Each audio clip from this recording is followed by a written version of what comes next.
నమస్తే, welcome to our channel. నేను మిసిరి. నిన్న చూసినట్టయితే వైసీపీ ప్రభుత్వం తన మేనిఫెస్టోని అయితే రిలీజ్ చేయడం జరిగింది. కానీ అది పాత చింతకాయ పచ్చడిలా ఉందని చెప్పేసి నారా లోకేష్ గారు అయితే అనడం జరిగింది. ఇంకొకటి ఏంటంటే ప్రభుత్వం అంటే ఎన్నికలు జరగకముందే ఇది జగన్మోహన్ రెడ్డి గారు రాజీనామా చేశారు ఏమో అన్నట్టుగా ఉంది అని చెప్పేసి అనడం జరిగింది. సో ఈ అంశాన్ని మనకు వివరించడానికి మనతో పాటు ఉన్నారు ప్రముఖ రాజకీయ విశ్లేషకులు అంకమరావు గారు. నమస్కారం సార్. నమస్తే సార్, నిన్న చూస్తే వైసీపీ తన మేనిఫెస్టోని అయితే రిలీజ్ చేసింది. కానీ అందులో ఏంటంటే తన సొంత శ్రేణులు అంటే వైసీపీ నేతలే దాన్ని చూసి అసంతృప్తి వెళ్ళగక్కుతున్నారని చెప్పేసి, నిరుత్సాహంలో ఉన్నారని చెప్పేసి మనకు వార్తలు వస్తున్నాయి. అసలు ఎందుకు సార్ తన ఆ మేనిఫెస్టో ఎందుకంత డొల్లాగా ఉంది అనుకోవాలి మనం? సహజంగానే అధికారంలోకి వచ్చిన తర్వాత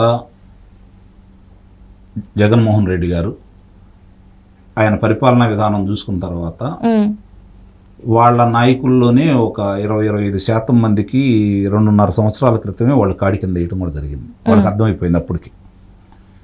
తర్వాత కొంతమంది, ఎందుకంటే 151 స్థానాలు ఉన్నాయి కాబట్టి 20-30 మంది బయటకు వచ్చినా కూడా ఉపయోగం లేదు కాబట్టి ఉన్నంతకాలం అధికారాన్ని పంచుకుందాం, మనం అధికార పార్టీలో ఉందాం అని చెప్పని ఇప్పటి వరకు ఉగ్గబట్టుకొని ఉన్నారు చాలామంది. 2023 శాసనమండలి ఎన్నికల్లో అంటే మామూలుగా పట్టభద్రుల ఎన్నికల్లో 3 తెలుగుదేశం పార్టీ అభ్యర్థులే గెలవడంతో ప్రజల యొక్క ఆలోచన విధానం ఏంటో వాళ్ళకు కూడా అర్థమైపోయింది. అయినా సరే ఇంకా ఏదో ఆశ వాళ్ళకి, జగన్మోహన్ రెడ్డి గారు ఏదో మాయ చేస్తారు అని భావించారు కొంతమంది నాయకులు. ఇంకా వాళ్ళు ఎమ్మట ఉండేవాళ్ళు ఎక్కువ మంది బయటికి రావడానికి ప్రయత్నం చేశారు. అందువల్ల కొంత మార్పులు చేర్పులు జరిగింది, మనం చూస్తూనే ఉన్నాం.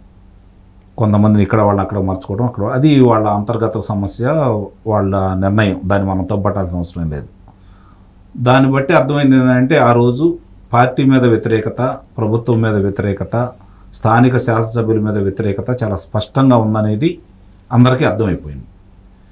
కాబట్టి దీన్ని ఎలా మనం తగ్గించాలి అనే దాంట్లో కొంతమంది అభ్యర్థులు ఇటు మార్చుకోవడం కూడా జరిగింది. ఇప్పుడు తెలుగుదేశం పార్టీ వాళ్ళు జనసేన కలిసి సూపర్ 6 అనే వాళ్ళ మేనిఫెస్టోని విడుదల చేసేసి వాళ్ళు చాలా ప్రజల్లోకి వెళ్ళిపోయారు. ముఖ్యంగా ఏంటంటే 18 సంవత్సరాలు దాటి 60 సంవత్సరాల లోపు మహిళలందరికీ కూడా నెలకు 1,500 రూపాయలు ఇస్తామనంటే సంవత్సరానికి 18,000 రూపాయలు వాళ్ళకి ఇవ్వటం. ఎంతమంది పిల్లలున్నా కూడా అమ్మఒడి కింద ఒక్కోడికి 15,000 రూపాయలు ఇస్తామని చెప్పని ప్రకటించటం. అలాగే రైతులకి 20,000 రూపాయలు ప్రకటించటం. మహిళలకు ముఖ్యంగా ఉచిత బస్సు రవాణా సౌకర్యం ఏర్పాటు చేయటం. అలాగే 3 గ్యాస్ సిలిండర్లు ప్రకటించటం. ఇవన్నీ కూడా ప్రజల్లోకి బలంగా వీళ్ళు తీసుకెళ్ళగలిగారు. వీళ్ళు తీసుకెళ్ళిన తర్వాత దానికి మించి వీళ్ళ ఎన్నికల మేనిఫెస్టోలో పథకాలు ప్రకటిస్తారని చెప్పి భావించారు. కానీ చాలా చప్పగా, అంటే 4,000 రూపాయలు తెలుగుదేశం పార్టీ వాళ్ళు 4,000 రూపాయలు పింఛన్ ఇస్తామని చెప్పి కూడా ప్రకటించారు. వీళ్ళు ప్రకటించిన దాన్ని చూసుకుంటా ఉంటే 3,500 రూపాయలు, అంటే ఒక 500 రూపాయలు పెంచారు. అది కూడా ఎప్పుడు 2028 జనవరి, 2029 జనవరి, అంటే చివరి 2 సంవత్సరాలు. ఈ 5 సంవత్సరాల్లో దాన్ని అమలు చేయరు. ఇలాంటి డొల్లతనాలన్నీ దాంట్లో బయటపడతా ఉన్నాయి. ఇప్పుడు ఏం సమర్థించుకుంటున్నారంటే వాళ్ళు అమలు చేసే అవకాశం ఉండే వరకే మేము ప్రకటించామని చెప్పి అని అన్నారు. అమలు చేసేవి అవకాశం ఉన్నంత వరకే, మేమేమి మాయ చేయడానికి ప్రయత్నం చేయట్లేదని చెప్పి అని అన్నారు. చంద్రబాబు నాయుడు గారిని నమ్మరు అని చెప్పి వాళ్ళు ప్రచారం చేస్తున్నారు. ఇక్కడ చంద్రబాబు నాయుడు గారిని ఎందుకు నమ్ముతారు అంటే 200ని 2,000 చేసింది చంద్రబాబు నాయుడు గారే కదా. 2,000ని 3,000 చేస్తానంది మీరు. దానికి మీనమేషాలు లెక్క పెట్టుకుంటూ మొదటి సంవత్సరం దాన్ని అమలు చేయకుండా తర్వాత 250 రూపాయల కాడికి ఇప్పటికీ మీరు 3,000 రూపాయలు చేశారు. అంటే మీరు చేయరనే అపనమ్మకం ప్రజల్లోకి వచ్చింది. చంద్రబాబు నాయుడు గారు చేస్తారు అనడానికి కారణం ఏంటంటే 200 2,000 చేశాడు. ఆయన ఇచ్చాడు, ఒకే దఫా ఇచ్చాడు, ఇట్లా విడతల వారికి ఇవ్వలేదు కదా. ఇంకో మాట కూడా చెబుతున్నాడు ఆయన. గతంలో తెలుగుదేశం ప్రభుత్వం ఉండగా 3 నెలలు అవకాశం ఉండేది. ఒక 2 నెలలు ఏదన్నా వేరే ప్రదేశాలకు వెళ్ళినా కూడా పనుల వల్ల వెళ్ళొచ్చు, లేకపోతే పిల్లల దగ్గరికి వెళ్ళొచ్చు, లేకపోతే అనారోగ్యంగా ఉన్న వాళ్ళు వెళ్ళొచ్చు.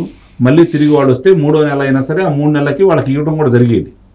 కానీ వీళ్ళు ఏం చేశారు, 1వ తారీఖు నుంచి 5వ తారీఖు వరకు అందుకోకపోతే ఆ నెల వాళ్ళకి ఇవ్వటం మానేశారు.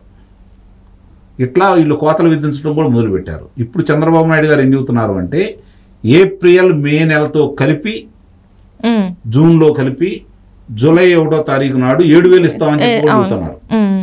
అంటే ప్రజలకు ఓ నమ్మకం కలగలుగుతుంది. గతంలో ఆయన చేసి చూపించాడు కాబట్టి చంద్రబాబు నాయుడు గారు చెప్పారు అంటే చేస్తారనే ఒక నమ్మకం వాళ్ళకి ఏర్పడింది. ఇప్పుడు ఈ మేనిఫెస్టోలో ప్రత్యేక హోదా గురించి కావచ్చు, లేదా పోలవరం గురించి కావచ్చు, పోలవరం 5 సంవత్సరాలు పూర్తి చేస్తామని చెప్పి చెబుతున్నారు. మీరు ఇప్పటి వరకు మీరు 5 సంవత్సరాలు మీరు ఏం చేశారని చెప్పి ప్రజలు ప్రశ్నిస్తున్నారు. అంటే అది కూడా ప్రజలు నమ్మట్లేదు. మీరు చెప్పేవన్నీ అమలు చేయలేరనే నమ్మకానికి వాళ్ళకు వచ్చేసారు. ఇది ఇప్పుడు పోటీ చేసే అభ్యర్థులకి నిరాశ నిస్పృహతోటి తోడైంది. అంటే ఇంత డొల్లతనంగా ఎందుకు ఈయనకి ఇచ్చాడని ఇప్పుడు కూడా అర్థం కావట్లేదు. దాన్ని బట్టి వాళ్ళు రాజీనామాకి సిద్ధపడ్డారు, ఓడిపోతున్నాం అనే ఒక నిర్ణయానికి వచ్చారని చెప్పని వాళ్ళ పార్టీ శ్రేణులు భావిస్తున్నాయి. శాసనసభ్యులుగా పోటీ చేసేవాళ్ళు, లోక్సభ పోటీ చేసేవాళ్ళు కూడా అదే అభిప్రాయంతో ఉన్నారనేది చాలా స్పష్టంగా అర్థమైపోతుంది. రైట్ సార్, ఇక్కడ చూస్తుంటే ఈ మేనిఫెస్టో అనే కాదు, ప్రచారం కూడా వైసీపీ నేతలు ఎవరైతే ఉన్నారో మంగళగిరిలో కూడా చూస్తున్నట్టయితే లోకేష్ గారి హవా నడుస్తుంది. అక్కడ ఎవరైతే ఉన్నారో లావణ్య గారు ఆమె అసలు ప్రచారం కూడా వెళ్ళట్లేదు. ఎందుకంటే ఓటమిని ఓటమి ముందే తెలిసిపోయిందని చెప్పేసి ప్రచారానికి వెళుతున్నారు, ప్రచారం చేస్తున్నారు, అవన్నీ చేయట్లేదనేది ఒట్టి మాటలు. కానీ వీళ్ళతో పోల్చుకుంటే ఆ ఉధృతం లేదు. వీళ్ళకి వచ్చిన ప్రజాదరణ వాళ్ళకి రావట్లేదు. లోకేష్ బాబు గారికి వచ్చేసరికి దగ్గర ఇప్పుడు నాకు తెలిసినంత వరకు 53,000 పైచిలకు ఆధిక్యత వస్తుందనేది ఇప్పటికున్నటువంటి సమాచారం. అది ఇంకెంత పెరిగిద్ది అనేది చూసుకోవాలి. కాబట్టి వీళ్ళు ఎన్నికల్లో భాగంగా నామినేషన్ల కార్యక్రమం చూసుకుంటా ఉంటే తెలుగుదేశం పార్టీ వాళ్ళకు వచ్చిన శ్రేణులు కావచ్చు, ఆ ఉత్సాహం కావచ్చు చూస్తూ ఉంటే విజయోత్సవ ర్యాలీలాగా ఉన్నాయి తప్ప, విజయోత్సవ సభల్లాగా ఉన్నాయి తప్ప ఎన్నికలకి నామినేషన్ వేసే సభల్లాగా అనిపించట్లేదు. అంటే ప్రజలు అంత మమేకమైపోయారు వాళ్ళతోటి. ప్రజలు అంత స్వచ్ఛందంగా, అంటే సహజంగానే రాజకీయ పార్టీకి ఈరోజు స్వచ్ఛందంగా వచ్చారా అని చూసుకుంటా ఉంటే అందరూ కూడా వాళ్ళకి కావాల్సిన సదుపాయాలు ఏర్పాటు చేస్తూనే ఉన్నారు. కాకపోతే వచ్చేవాళ్ళు కూడా ప్రేమతో వచ్చేవాళ్ళు ఉన్నారా, పార్టీ మీద అభిమానంతో వచ్చేవాళ్ళు ఉన్నారా, నాయకుల మీద అభిమానంతో వచ్చేవాళ్ళు ఉన్నారా అనేది చూసుకోవాలి. ఆ విషయంలో వైఎస్ఆర్సీపీ పార్టీలు వెనకబడి ఉన్నాయి. తెలుగుదేశం పార్టీకి మాత్రం జనం విపరీతంగా వస్తున్నారు. అందుట్లో ఎలాంటి సందేహం కూడా ఏం లేదు. ఒక నమ్మకం ఏర్పడిపోయింది జనాల్లో. తెలుగుదేశం పార్టీ అధికారంలో రాబోతుంది అనేది ప్రజలు వాళ్ళకై వాళ్ళు చర్చించుకొని ఒక నిర్ణయానికి వచ్చిన తర్వాత ఈరోజు అందరూ కూడా సంఘటితంగా వస్తున్నారు. అది ప్రజల్లో బలంగా వెళ్ళిపోయింది. తెలుగుదేశం పార్టీ కూటమి అధికారంలోకి వస్తుంది అని. ఏ స్థాయిలో అంటే 150 స్థానాలు పై మాటగా వచ్చే విధంగా వాళ్ళకి ఈరోజు ప్రచారం జరుగుతూ ఉంది. అది ప్రజల్లో బలంగా వెళ్ళిపోతూ ఉంది. కాబట్టి దానికి అందుకు ఆదరణ పెరుగుతూ ఉంది. దానికి తగ్గట్టుగా ఈరోజు వైఎస్ఆర్సీపీ పార్టీ వాళ్ళ యొక్క ఎన్నికల మేనిఫెస్టో లేదనేది అర్థమైపోయింది. Right, thank you so much sir.